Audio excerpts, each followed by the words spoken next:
So I did a post about why good people seemingly abruptly cut friendships off, and I got an interesting comment that I really had to look into. If you haven't seen that video, go check it out on my page.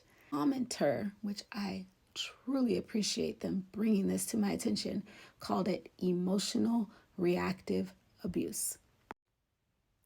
So I looked it up, emotional reactive abuse, or also reframed as emotional reactive defense, because the person exhibiting the abrupt behavior of anger, outbursts, or cutting somebody off, or stonewalling, some seemingly abusive behavior is a defense mechanism. It's a reaction to abuse. It's not abuse itself. For the purpose of this video, we're going to go with the reframe of reactive defense. I like that much better.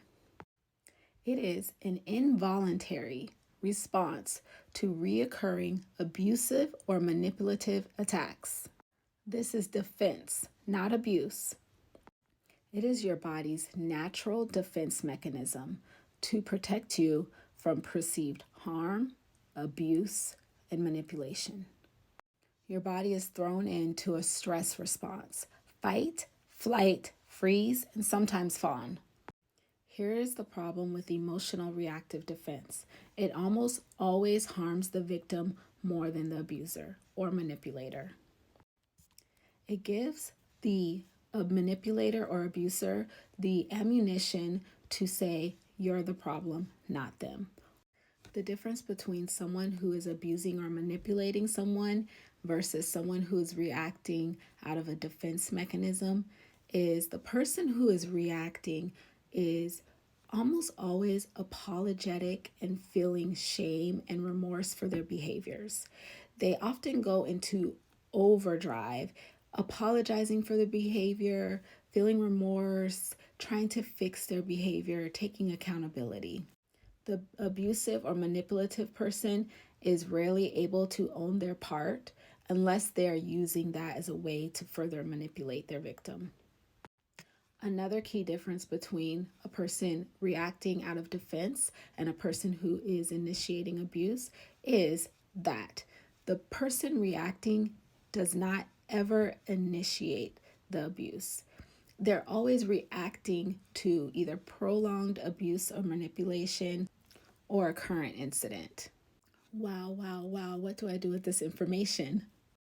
So for me today, it's really important that I work on keeping my friendships right-sized. Here's where I run into problems. I put way too much weight into the person I'm friendship dating, for lack of better words. And because I've had so much trauma when it comes to friendships, I've been really working hard not to have a friendship disruption to my disadvantage, which is not keeping my friendships right size, because I'm really just evaluating this person to see if there's someone I could safely be in a friendship with. So as long as I can, to the best of my ability, keep my friendships right-sized, I can show up from a grounded place. And for me today, that's someone who's observing and assessing and evaluating if people can hold a space in my life in a safe way. And when I start to see behaviors that feel unsafe to me, I can distance myself, or I can let that person know that I'm prioritizing other friendships rather than getting pushed to the point where I'm so overwhelmed with the constant manipulation or abuse that I endured from a person that I react and blow up. And then I get in this cycle of someone using my reaction and weaponizing it against me in friendships. So that's where I'm at today. I hope this helps. Bye.